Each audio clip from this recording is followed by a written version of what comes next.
Aaron Christie-David, thanks for joining me on Geared for Growth. Thanks, Mike. Thanks for having me. It's long overdue.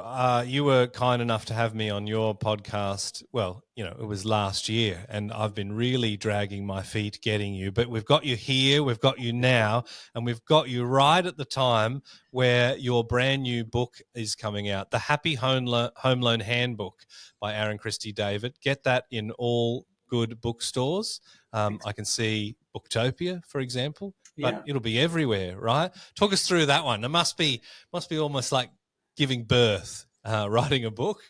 Look, I've got two kids, so I'm not sure which one's easier. I think writing the book's easier than two kids. But a bit of a labour of love. I was reflecting on it with a few friends the other day, and the idea's been in motion for years. And I think what's happened is our business is 7.5 years.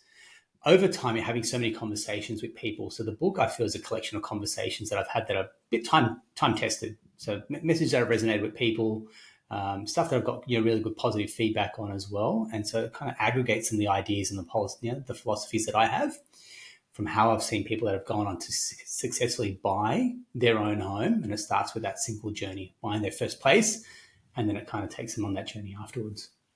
Beautiful. Now, I suppose the focus of Geared for Growth is more on the property investment side of things. Now, a big part of your book, I presume, will be dedicated to, getting that first property and saving the deposit. But I'm really interested in what you kind of see from that moment onward, where people are getting stuck, where people are trying to build these reasonable size portfolios, but really it always seems to come down to a game of finance. Now, I want to start off with a question that I'm surprised still kind of exists in people's minds, but why don't we just go with the cheapest rate?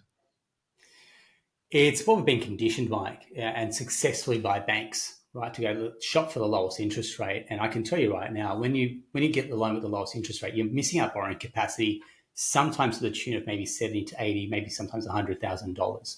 Okay. So you might get the lowest rate, but you've been able to buy less property or less home for that.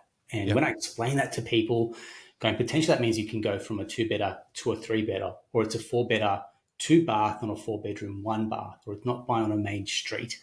So the loan is simply the vehicle to buy more home. If we can understand that, and you might pay a trade-off in the slight difference in the interest rate, but really, when we're talking rates, we're talking very marginal, like what the banks would call basis points, so 0.1, 0.2%. In the grand scheme of things, I could generally look through someone's budget and find that somewhere else, whether that means one less meal out, or asking your telco for a discount, or asking your private health for a discount. We can find that somewhere else. But what you don't want to do is you don't want to compromise on the asset and the home that you're buying, and which is where that trade-off usually happens from a rate perspective. Yeah, I mean, that's a big one that I hadn't quite thought of when I threw that question at you. I mean, in my head as an investor, it's always like, okay, well, there'll be a point where the bank doesn't want to give me any more money, so it's about growing. But you sort of raised the point about the quality of the asset, which may actually have even more of an influence on what you can do with your portfolio than the banks. For example, if you're getting it wrong, or you're buying at too low a price point for a particular area, because the gains aren't uniform, right? An area, you could look at CoreLogic and it says this area went up 12%, but maybe the 2-bedders didn't grow at all, and maybe the 3-bedders grew at 15%, or there's a bit more of a nuance to it, right? Spot on. And it's hard for me to explain, because I think brokers are so technical in some regards, and they've been doing it for so long, that to explain that in a client-friendly or a layperson's type of language, it gets lost in translation. They feel like we're just trying to sell them more debt. No, what we're trying to do is help you buy better. And so to your point, where you talk about within that suburb, sometimes our clients sort of buy on a busy street, whereas if their budget could have allowed them to maybe buy a few streets back and buy something a bit quieter, that has much more appreciation than buying on the main strip. Now, you may be in that particular suburb and that got you in there, but if you just were able to kind of work in with your broker and go, okay, can we stretch a little bit more to maybe comfortably buy something that might be a better, superior asset?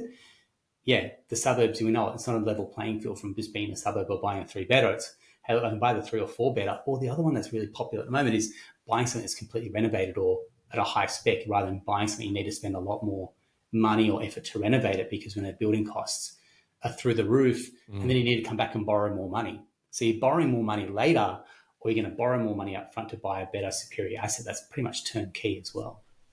Yeah, there's a lot to it, and people should go and buy that book because you've put a lot of effort into explaining it to the lay person. But for the property investor, let's say we're a property investor that maybe has one or two properties, and we haven't yet hit the wall, but it's only a matter of time. Would you say that if someone's wanting to get to that, to that rarefied air where it's something like 0.5% of people have 6 or more properties, what do you think they need to have in their head before they get to that point where a bank says, oh, actually, it doesn't matter how much equity you've got, your serviceability doesn't stack? Yeah, you're right. The serviceability component is when you go bank selection. And then it's to be able to think, 2-3 steps ahead when you're buying properties. And maybe it's having that conversation with your broker to go, I've really got aspirations to buy and build a portfolio. I think some people maybe hold that information back and they're just going to buy the next one, and then we'll cross that bridge when we get to it afterwards. The best conversations that I have is when people go, I want to get to a 10 property portfolio. I'm like, awesome. I know what I need to do, which means we may go for smaller deposits. It kind of increases our ability to then scale up. And I know we're going to hit a wall here. So we need to think strategically, whether that's buying a property through a self-managed super fund or whether it's using trust structures at some point in the future as well. We can then kind of roll out the more sophisticated ways that investors are scaling up. And when I say sophisticated, it just means a little bit more advanced. It's nothing that's left for the upper echelon. It's quite accessible to people, but you've just got to be willing to have those conversations. And I think the next part there, Mike, is we're talking about the exceptions to the rule, not the rule, right? So you've got to be able to do what the exceptional people are doing. And I had one client where they've got to get independent legal advice. They've got to go see a solicitor, for example, or a lawyer and get that type of advice. And they need documents signed because it's guarantors involved as well. And I was like, oh, it's a lot of work. I said, yeah, but you're doing what a lot of people aren't willing to do, which is why it's putting you in that 0.5%, because where we've run their portfolio to. So it's a real mindset shift for a lot of people to go, if I want to chase my dreams of building a big portfolio, it's like us with business. Like, you've got to really put yourself into that advanced category where you're thinking, this isn't a drain of seeing a solicitor or a lawyer. This is actually a really good thing that I'm now moving to an advanced category as well. That's an interesting point. I want to go back to, say, the unsophisticated, because I identify as quite unsophisticated in a lot of ways. Probably no surprise to the listeners. And there'll be some listeners that perhaps don't feel like they've got any sort of sophistication around their mortgage strategy. And that's kind of what we're talking here. What people often talk about is like, oh, I've hit a wall. Now I've got to go to a third tier. So I've bought this many properties, so I've got to get a loan from Pepper or Judo or I don't even know all of the names, but those kind of ones where it's like, I assume we're just talking super high interest rate and that's the only way to push through that barrier. Is that kind of an unsophisticated way of looking at it? Is there a bit more nuance to that? It's just not paying a higher rate and you get to keep playing? Yeah, I think that's kind of the default mode, isn't it? Bank, major bank, second tier lender, and then you go into like the unknown world of like third tier lenders or banks that people have never heard of, and they start to get worried, going, "I've never heard of this bank. Are they secure?" I'm like, "Well, every bank is secure. The risk is they're lending their money to you, right?" Yeah. And then part of it is a pay to play, so they know as a non-bank lender, they're a bit more flexible in terms of their lending policies, in terms of their borrowing capacities. They know it. They know how they stack up against their competition. So there is a pay to play. You're paying for the privilege to have better borrowing capacity to then increase your portfolio as well. But we know the growth on the upside, if when you buy strategically, when you buy well, don't worry about the rate, because the compounding effect on that interest on that property's value over time is going to surpass the rate. And at some point, people's incomes increase, rates will come down. That will increase people's borrowing capacities at some point in the future. So if you can kind of hold steady and use this bank as a vehicle to buy this asset, it's simply a means to an end. So trying to explain that as well. And I think that's it is part of a broker's role. But again, sometimes brokers can be we can lack that emotional intelligence to go, it's the loan. What do you mean? You should just go and get it. And people's fear just goes up going, this bank doesn't sound safe, or they've got bad Google reviews. And quite frankly, find me a bank that has awesome Google reviews, because they don't. But don't judge them on that. So you really need to have that really good relationship with your broker to go, if you think this is the right move for us, I'm going to have that trust and faith in you, just like you have your trust and faith in your buyer's agent to buy the right asset to deliver on your brief as a buyer. Same thing with your lending. So don't be afraid is kind of what I'd say. But yeah, your original question is that the mode, or is that the only way forward? Sometimes it is. Sometimes it's getting valuations done with multiple banks. And I think that's the part where, if we can go back to that original bank, do multiple valuations on those original properties and go, is there actually equity we can draw out? And can we be, like you said, a game of finance? Can we find ways to unlock borrowing capacity? And you will be surprised. People are carrying car leases, giant credit card limits that they're not using. There's HEX balances that we can pay out that will then increase borrowing capacity to a good extent as well. Salary sacrificing, which some banks have different policies on. Don't be afraid when your broker's making recommendations to drop a credit card. The amount of times that credit cards will just become a sticking point. I'm like, it's a damn credit card. Get rid of it because you can buy a better asset. I think we just need to shift our behaviors around that as well. When it comes to some of these second tier lenders, it kind of conjures up, I don't know, for me, maybe I'm just a weird guy, but it's just sort of like I think of some Eastern European country where it's just kind of rubble, and then there's this bank, and behind the counter is this old Romanian woman smoking going, "You want money? I get for you." It's like there is no real risk in these lenders, right? They're not going to default on you. If anything, the risk is really on them. So, like, is there a valid sort of concern about some of these lenders? Because at the end of the day, they're fronting up the cash and then you're paying them over time. What happens to that bank has no real risk on the borrower. Is that fair to say? It's fair to us because we've probably been doing it for enough time and we've been around long enough to go, yep, they're secured. They're actually backed. They've got what we call funding lines. They've got money that they're getting from the big four banks. Yep. So you'd be surprised actually where some of these non-bank lenders or these lesser known banks are actually getting their money from. Yeah. So if I'm to put my boots on as a potential borrower and my broker has recommended one of these non-known lenders. So if they've got the Australian Deposit Taking Institute guarantee, you can check them out, go to the government websites and have a look and see what they're actually covered for. So they've got to have some type of, liquidity requirements in order to lend. And our banking, and so when people look at the American banking system and then they get their horror stories from there and then compare it to here, our banking system is incredibly well regulated. I mean, there's a reason why our banks are the most profitable banks in the world. They run a very tight ship, and the non-bank lenders aren't immune to that. They're hyper profitable of a very small population. There's a good amount of governance that goes in there. All the loans are stress tested from a what they call a national consumer credit protection legislation. So no bank wants to kind of do the dodgy to get the loan. I think those days are well and truly gone. And the other part is, I was kind of started in banking around the GFC. So this notion that when the times got tough, those non-bank lenders would jack up the rates and kind of leave you in like handcuffed to this loan because you couldn't refinance somewhere else.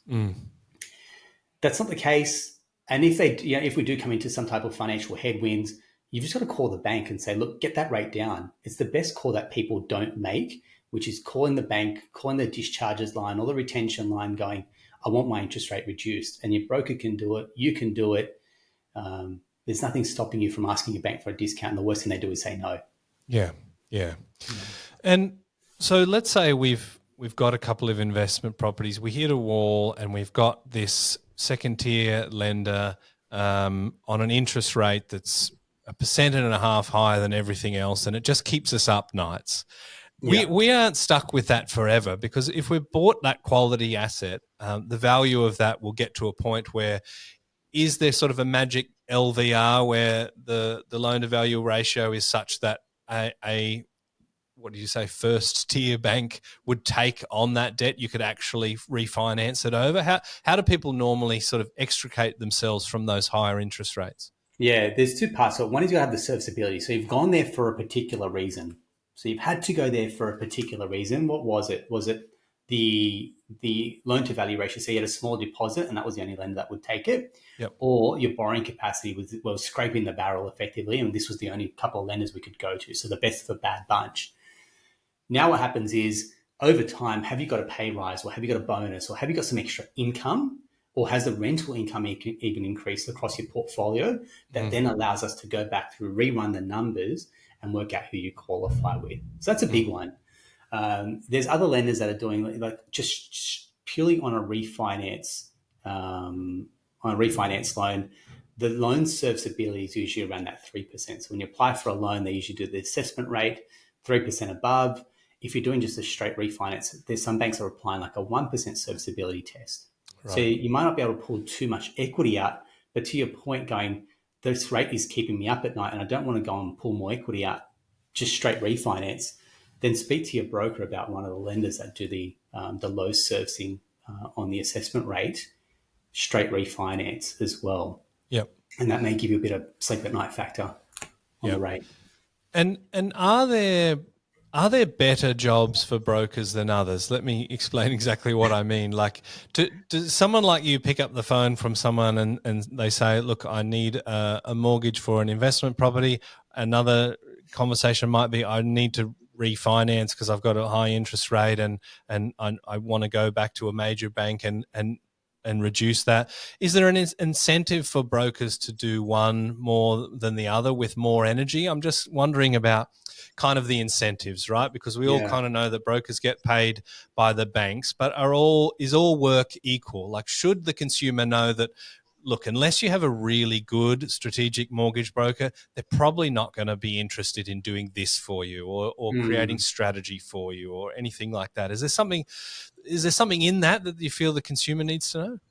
Yeah, I think there's two parts to it, Mike. One is, I think, what a client thinks we get, or a customer going, I think you're suggesting that lender because you get paid more by that particular bank. And after the Royal Commission, I'm really happy it's kind of brought a lot of the lenders paying brokers parity on the commission. So that's one part. So I'm not skewed to go recommend Macquarie Bank over CBA or St. George, for example, because we get paid pretty much exactly the same. There might be small differences, but it's marginal really. And then the other part is, are some loans more equal than others, which is it $1 million loan worth my time over, say, a 200K loan? Because I get paid more than $1 million. I can tell you right now, some of the loans that we do, the 200K loan is much work as a $2 million loan. So the work's the same. The loan process is the same regardless of how much the loan is. It's just the trade-off is slightly different. But let me tell you, the 200K loan client that goes and buys again, and then refers and recommends us is actually, call for what it is actually an awesome client, because they're coming back, they're growing their portfolio, they're recommending to family and friends. So that client's a superstar compared to the $1 million client who wants the lowest rate, no fees, for example, busting our chops. And there's no feedback loop on that, and they're not recommending us either. So I look at it as a fit being an attitude. Are you looking to grow a portfolio? Are you organized as well? That's a big one for brokers. There's no doubt we're paperwork monkeys at sometimes as well, when we're asking for documents and some information. So have a client that's organized is a dream. A client that has a vision for where they're wanting to get to. So that allows a broker to kind of go from being a rate chaser to being an enabler. And that's really important, that we can go, hey, look, we can come back in 6-12 months' time going, we've revalued your property, there's equity and you've got borrowing capacity. Are we thinking about going again? That's where a broker can lead a client. Whereas if the conversation's just sticking around rate, I don't know, the industry talks about it. A client comes to you for rate, they'll leave you for a lower rate. And so not a lot of brokers want to play that game. And quite often, if you're leaving a bank, the discharges and retention team are extremely good at trying to keep a client on their books as well. So it can mean a lot of hard work for the 11th hour when the bank swoops in to kind of retain that loan, to go, oh, there's no payoff here either. So I think there's, again, I know what I do because there's so much work that goes on behind the scenes for brokers. But where you really want that great relationship with your brokers to go, hey, look, how big can we think? Or is it, how I just want to pay off these loans, I want to pay off these loans as quickly as possible, get that passive income, and then I want to be on my way. It's like, hey, awesome. We Yep. know exactly there's a loan strategy here, and we can execute to that brief as well. Yeah, awesome. And I guess the word that you said was fit. So I feel like, especially for a property investor, a broker has to be someone that you want to do business with. I don't think that as investors we should consider it a one-way street. Us being organized is going to make you much more enthusiastic to work with us, right? Yeah. So it's a partnership, but you've got to be able to, the relationship is important, is what I'm getting at. Absolutely. The amount of times that I haven't heard from my broker is one that comes up. I was like, hey, did you call them and just reach out to them as well? Like, no. I'm like, this is it. It's a two-way street. Yeah. Reach out to your broker as well. Look, I'm guilty. We all get busy. There's only so many hours in a day, especially when you've got new people coming at you, you've got referral partnerships, and you've got existing clients. So to do the dance and try and manage between them, and you've got to understand 60% of our industry are solo operators. Yeah, right. That's a lot of heavy lifting for single brokers to do on their own when they're trying to manage revenue generating work, revenue protection work with their own existing clients when everyone's nipping at their heels, and trying to build relationships with partners as well. It can be quite a lot for a solo broker, and my heart goes out to the brokers that are doing it on their own. I can't, which is why I've got an awesome team, which means we divide and conquer, which means you get good at some parts. So I can be really good at talking to a client, unpacking what they're looking to achieve. And I've got a team that can kind of look through the nuts and bolts of the numbers, work out borrowing capacity, no policy, because that's, that can often thwart a deal as well. And then someone that can take that loan through from lodgement all the way through to submission, then the team that manages loans ongoing, where we ask banks for regular discounts on our existing clients. Last week, our team alone saved $15,000 in 1 week of interest repayments, just on interest, by asking banks for discounts. Wow. That's $15,000 going back into our clients' back pockets immediately, not into a bank's bottom line. So again, finding the right fit, we'll come back to exactly what you just said there. It's a fit. So it's not the charisma side. It's going, hey, look, is this brokerage going to be able to enable me to grow and scale my portfolio, because they're growing and scaling as well? Mm. I think you're a double threat, mate. I think you've got that and the charisma in spades. I want to ask you about, let's say, people that have a goal to be one of these people that are 6 or more properties, but they have a modest income. So let's say we're talking $80,000 to $100,000, which is probably on average for property investors. I haven't seen the latest ATO data on that, but certainly we were seeing that after tax it was under 80. So maybe 80 to 100 is that sweet spot. Do you feel someone coming to you saying, Aaron, I earn $80,000, $90,000 a year. I want to grow a 6 investment property portfolio on top of my own home, which I have now at an 80% LVR. Is there a point where you kind of see, okay, well, I know you're going to get stopped by your salary rather than the property? Or is the salary something that is actually not that important and it comes to the overall health of the portfolio? It's more about a yield and a cash flow sort of thing. Like, how does your brain think about someone in that situation that says, Aaron, I've listened to the podcast and Mike was right. You were charismatic and knowledgeable. Help me build this. Yeah, there is no doubt we're going to hit a wall at some point on an income. And the big but here is, can we go into an aggressive growth phase for a few years? So we're buying aggressively for a couple of years and scaling up our portfolio. And then it's at a point where we've hit that wall. Okay, great. We may not sit on the sidelines maybe sitting on the sidelines just for a little bit. But what I really want you to do in the meantime is I want to upskill your income. And most people don't realize that their personal income is the biggest adjustable that there is. So they're putting all their hopes and dreams into the property, which is cool. That's absolutely one way to make wealth. But the other way to make wealth is, how do we turn your 80K into 110, 120K? And when people start to connect the dots on that, I can hear it over the call. Like the lights are then going off and the bells are ringing inside their head going, yeah, I can feel even my career is just getting a little bit stagnant here. So how do we talent stack someone? So what that means is, how do you then get that next pay rise? How do you find that next career opportunity that's going to give you a higher income that's going to enable you to go and buy more properties? Yeah. So we can do some work on the properties. Maybe it's a small strategic reno, flooring, painting, bathroom, kitchen, for example, get the property revalued, pull the equity out, let's go again. Really, really smart, good return on time and investment as well. That's one part. Are we looking at properties that have cash flow upside by putting a granny flat on the back? Awesome. It's going to supercharge the cash flow side as well. Are we missing some tricks around depreciation? You see it time and time again. We're leaving money on the table here. So how do we avoid that trick? And then the next one is keeping expenses low. So things like car leases and going and buy an expensive car on payment terms is probably the number one killer to people's borrowing capacity. So your income's going up, but your money habits are keeping you poor and stopping you. So you're telling me one thing, but you're doing something else. Yep. You say you want to grow a portfolio, but you got a giant credit card limit. You say you want to grow a portfolio, but you've gone and bought an expensive car on a loan. That $700 a month is absolutely murdering your borrowing capacity. And I can say this firsthand. Like I will put my money where my mouth is. So I had a nice car, Golf GTI at one point, nice, on lease, because that's what you do when you're self-employed. And when we did the numbers, I saw how much it was killing my borrowing capacity. I drove it into a dealership. I walked out with a, 10, 15-year-old Mazda 3, and I walked out with a check.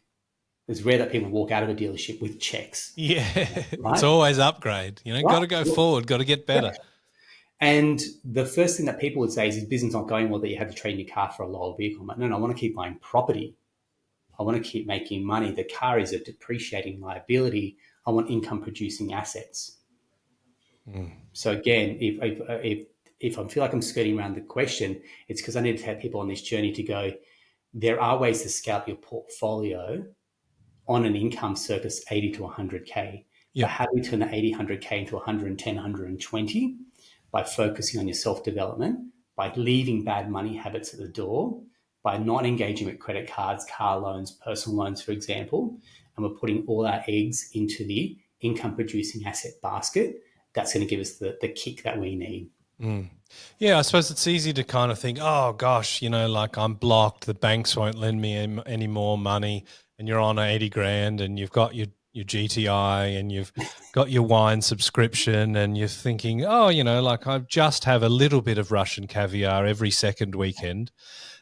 This is not based on a true story. I've never had Russian caviar. I'm just trying to think of something expensive and ridiculous, right? But a lot of this stuff, at the end of the day, it's a game of multiples, right? We hear about that old story about, you can buy 6 times your income and that sort of goes up or down. But it's the income and the expenditure, all that lifestyle package. And if you are serious about building a big portfolio and you aren't the CEO of a major business earning $500,000 a year, you can still do it. You just have to be much more strategic. Is that a fair way to put a bow around it?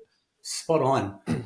It blows me away that I have people that are in 80 to 100K roles, like maybe they're out of uni, for example, so they're late 20s, early 30s, for example, or they're in a white-collar role, maybe blue-collar at that point. But with their property portfolio, they're actually worth far more than their manager above or their manager above them as well. And it blows me away because sometimes we do work inside an organization, and granted, I get to see everyone's portfolio finances. We're in an interesting position where we get to see everyone's under the hood of everyone's financials. And so sometimes the people that are on those higher incomes, their lifestyle creep is just through the roof. They've got kids in private school. They've got the beautiful cars. They've got the mortgage that's keeping them at the eyeballs, for example. They've got expensive holidays. The dinner's out on the weekend. There's actually nothing left to show for it. So as their income has gone up, the expenses have kind of kept up as well, sometimes even more higher. It's cutting it so close to the bone, there's actually no savings left. Whereas I take someone and it's harsh to call it an average income, but it's a median income, circa 90K Australia. But I can take someone on a 90K income and I can help them outperform their peers and the senior people in their organization through property. And we see it time and time again. Like I was listening to a few podcasts where Australian Property Scout, their team and how they're growing internally, like their own team. I'm like, there's some young people there that are sitting on some incredible portfolios that are outperforming people that are degree qualified, double degree qualified, working in the city, that are spending $20 every day for lunch and got to dress in expensive clothes, for example. that are in extremely good finance jobs, but doesn't even know where their own finances are going. And that's kind of the irony I see for a lot of people, especially finance. They work in finance and they know their employer's P&L and their budget intimately, but they don't know their own P&L and their own budget intimately. And that's a great shame. I feel like they're missing these awesome years of their life to put down roots and to make some good decisions that they're going to be the beneficiaries of in 10, 15 years' time. That's when the trade-off really comes in, when you've got the choice to work less, when you've got the choice to take that holiday without guilt, when you've got the choice to buy that nice car because your income producing assets are now giving you that cash flow, that you don't feel the guilt around that as well. It's funny, isn't it? Like, you probably observe this yourself. The people that are, somewhat wealthy look wealthy. The people that are super wealthy, they spend effort looking less wealthy. Like, it's kind of funny. It's sort of like the grass is greener. You've got to, what's the Amy Cuddy, fake it till you make it. You've got to have all the nice sort of stuff. But the people that have really cracked through it, they've found a way to go, you know what, it doesn't matter. And credit to you for getting a Mazda 3, which I've been in one. It's all right, but it's no GTI, right? It is no GTI. It's pretty ordinary. But it's a phase in life, mate. I've got two small kids. They trash the car. And I'll be around, clients or peers, and they've got small kids, and they've got these beautiful, I don't know, BMWs or Porsches. I'm like, I don't know, mate. The kids are just going to trash this car for a while. It is a blow to the ego. I'm not going to sugarcoat it. It can feel like a blow to the ego, but that's where, to your point, when you've crossed over this like wealth mindset, and you get to the point, I don't really care what people think of me because they don't know what I'm. And I think property can be a bit like that. It's a bit hidden. It's wealth unseen. And if you've read the book, The Psychology of Money, there is a difference between wealth and being wealthy and being rich. Yep. And I've never heard someone articulate that before. We kind of just associate that wealth and rich goes hand in hand together, but it's not. And I recommend, if anyone wants to check out the book or just watch a YouTube video from Morgan about his philosophy around it, I feel like these are just those penny drop moments that when you're going on that journey to try and create true wealth, you'll see what the trappings are of being rich on paper or rich to people and trying to impress people, that you just go, I need to take the path less traveled as well. Yeah. Do you want to look rich or be rich? And it's not even rich. It's, do you want to look like you're financially on a good wicket, or do you want freedom tickets and the ability to choose what you want to do in life? And, I've spoken to many super, super wealthy people, and honestly, if you saw them in the street, you'd offer them a sandwich, because they just don't care. But yeah, check out that book, Psychology of Money. But while you're at the bookshop, make sure you pick up the Happy Home Loan Handbook by Aaron Christie-David. That's my FM radio voice plugging your book. We should also plug your podcast as well. Can you tell us a little bit about that? Thank you, mate. Yeah, look, the Australian Property Investment Podcast, like a lot of things in life, like the book or the podcast, it's not about me, and people might be thinking, how can you say that you're the voice or the mind behind it? No.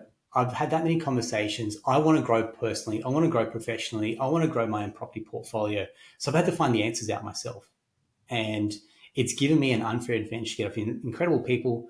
Yourself, for example, there's so many captains of the industry that have jumped on going, I actually want to help more people successfully buy and build a quality portfolio. So you've got so many people that want to give their knowledge and just make sure that property investors are making the right decisions. There's something admirable about that. And if I can be a conduit to those conversations, and I've had people, we had one client yesterday, hey man, I've been listening to the podcast for 12 months and now I've reached out. I'm like, my heart sings. The work that has gone into that has made it worthwhile because someone's been on a 12-month journey and then decided to reach out. I'm like, thank you. Because it makes that work really kind of valuable and a payoff, because you've been educating, upskilling yourself on that way. 12 months ago, you weren't ready. But what would that person have done for 12 months? They would have just been in the ether. And now they've had a pathway. They've picked up nuggets. They've picked up insights. They've connected with other professionals. It's really enjoyable. I get a real kick out of that. Yeah, no, I love it. Me too as well. And I don't get lots of people reaching out, but the ones where they feel compelled to say, I learned something and I did this, and without that, I wouldn't have done it. And I'm so grateful I did. I guess that's what That's what we're all here for, mate. So Exactly, isn't yeah, it? It's nice that's to get awesome.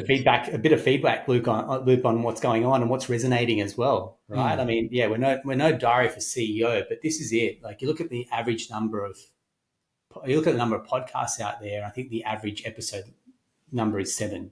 So again, it's like you take everything, Mike, as the analogy of life. It's like property investors. There's things that the exceptional people are doing very well, the one Yep. percenters. So the 1% of podcasts, like look how many episodes of Property Trios is created, right? Look how many episodes you've done here for Gear for Growth. Look at the top 1% of businesses, cracking 2 million in revenue. Like they're doing something exceptionally well.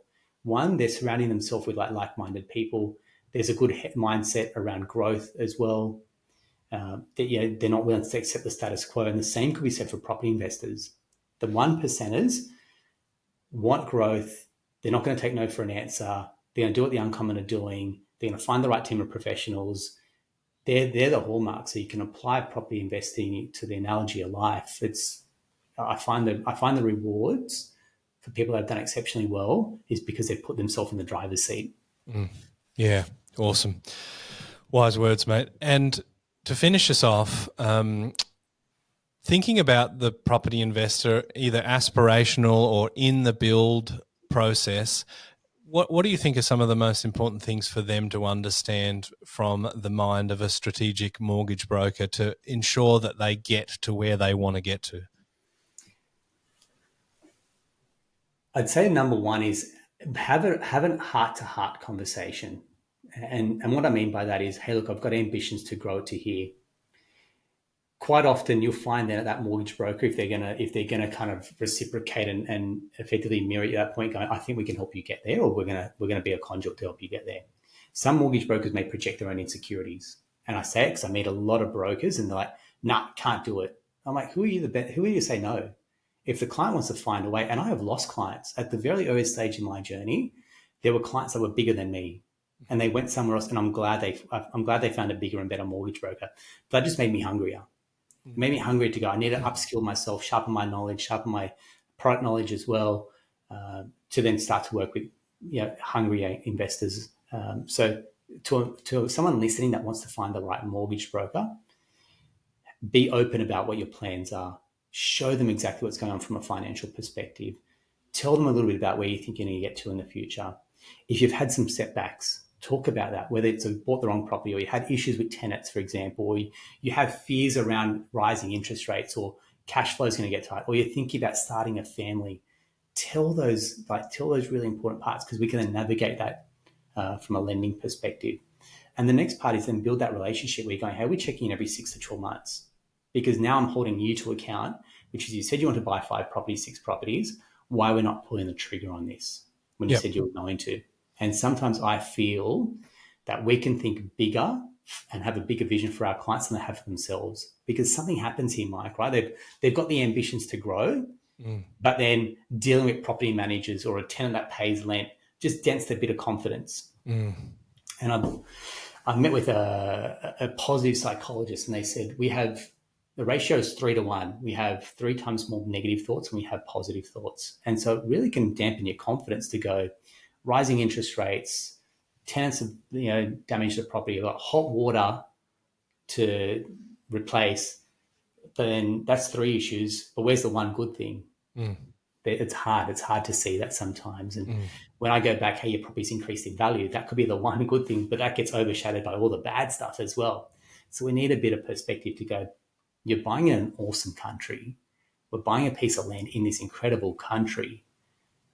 There's going to be some roller coaster rides that come with it. We've got to strap ourselves in. Yeah, awesome. I love the idea of the broker challenging you and holding you to account on what you're trying to do. Aaron, I've learned a tremendous amount, and I'm sure people will get a lot out of that. Thank you very much for joining me on Geared for Growth. Thanks, Mike. Really appreciate it, mate. Keep up the work. I love the episodes that you've done. I get a lot out of it. I've shared it with clients, for example, where I'm not qualified to give that advice. And so I say, keep up the great work. It's really doing a service to the community as well. Thank you. That's very kind of you, mate. And I won't stop even if you want me to. Thanks, Aaron. We'll chat to you again soon, hopefully. Wonderful. Thanks, Mike. Bye.